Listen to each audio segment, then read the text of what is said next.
Hello, students. Today I'm here with a very unique story, The Last Leaf, which is there in your Moments Reader. Before we try to understand the story, something about O. Henry. O. Henry is a pseudonym for William Sidney Porter.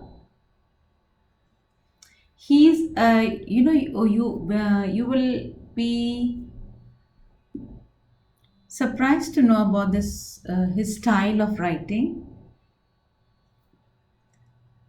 His stories are, frequently they have surprise endings. So most of the stories you'll find with, very different kind of endings which you wouldn't have even thought of or would have even predicted. So nowadays he's called the American answer to Guy de Maupassant. While both authors, they have written plot with twist endings, his stories, O. Henry's stories, were considerably more playful and are known for their witty narration. And most of O. Henry's stories are set in his own time, the early 20th century, and many take place in New York City and deal for the most part with ordinary people, policemen, waitresses, and etc. So his work, is wide ranging and his characters can be found roaming the cattle lands of Texas, exploring the art of the con man, or investigating the tensions of class and wealth in turn of this century New York. So O. Henry had an inimitable hand for isolating some element of society and describing it with an incredible economy and grace of language.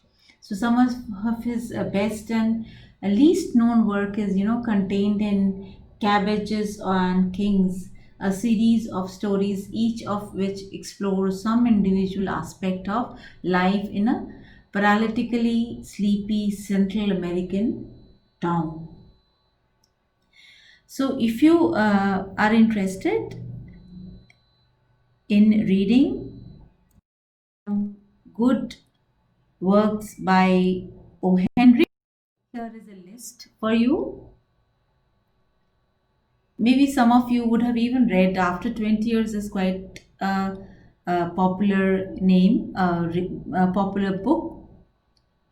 A Retrieved Reformation also you would have definitely, read it somewhere.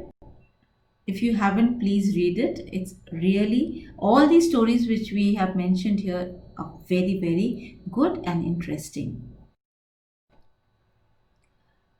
So, before we move on to understand the story, you need to know that this story is, it depicts the treasury of life and inevitability of faith to tackle the hindrances we battle through our life. Right, the value of life is the cynosure of the story, the center of attraction of the story, where all things go back and revolve around it, and the sequence of events is smoothly carved in with supporting details.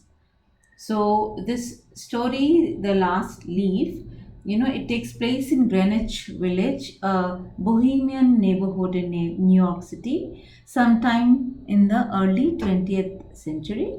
The narrator remarks that the labyrinthine, winding streets of the neighborhood make it an ideal home for artists, since debt collectors find the area difficult to navigate.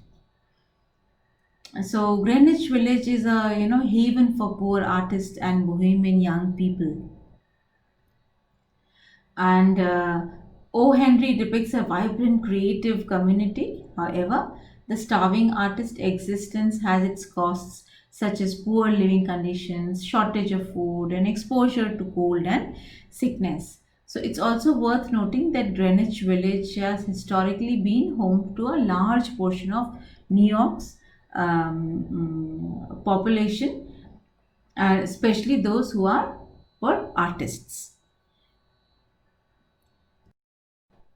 So that's it from me. In next class, we will try to explore the other aspects of the story, The Last Leaf.